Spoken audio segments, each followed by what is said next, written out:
Attending a security conference in Munich focusing on the crisis in Ukraine, Croatian Foreign Minister Vesna Pusic said yesterday that the conflict had grown into full-scale war.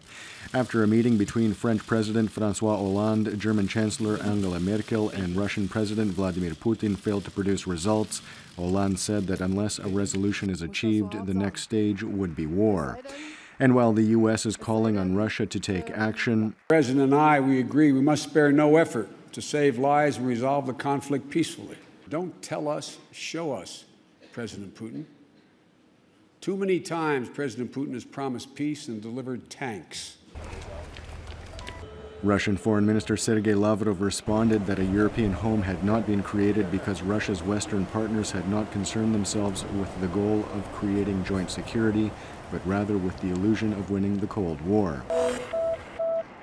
The European Commission has set aside €1 billion from the Youth Employment Initiative, making it available to some member states as early as this year.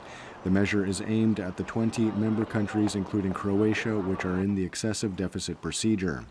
With this proposal, we hope to be able to increase the number of NEETs who benefit from the Youth Employment Initiative this year by 16%. This would mean up to 650,000 young people who desperately need help would receive it this year. We cannot wait for solutions any longer.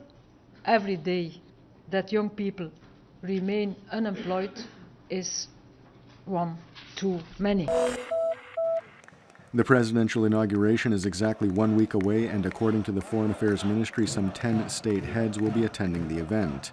President-elect Kolinda Grabar-Kitarović is expected to withdraw her HDZ party membership tomorrow, as according to the Constitution, the president cannot be a member of any political party.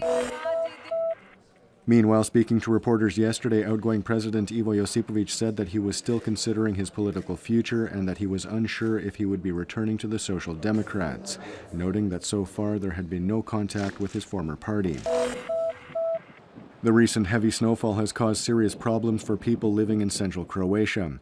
The snowstorms knocked down more than 20 metal transmission towers and more than 200 utility poles, leaving some 800 households without electricity in the Velebit area and another 200 around Karlovac. The HEP electric utility is working to restore power, however high winds are hampering their efforts. In the meantime, they are providing locals with generators. As the snow abates, traffic has slowly begun to return to normal. Many roads have reopened to all traffic, while there are still some that are closed for lorries. We caution drivers, however, that with temperatures dipping below -10°C in many places throughout the country, there is ice on the roads. At the Zagreb Indoors Tennis Tournament, Spaniard Guillermo Garcia Lopez and Italian Andrea Seppi will play for the title this afternoon after yesterday's semifinal wins over Cypriot Marcos Bagdatis and Spaniard Marcel Granollers, respectively. In the 20th round of the Domestic Football League yesterday, Dinamo Zagreb beat crosstown rivals Lokomotiva 2-1 to maintain a firm grip on first place in the league. Partly to predominantly overcast with a chance of some light flurries in the interior and light rain on the southern Adriatic.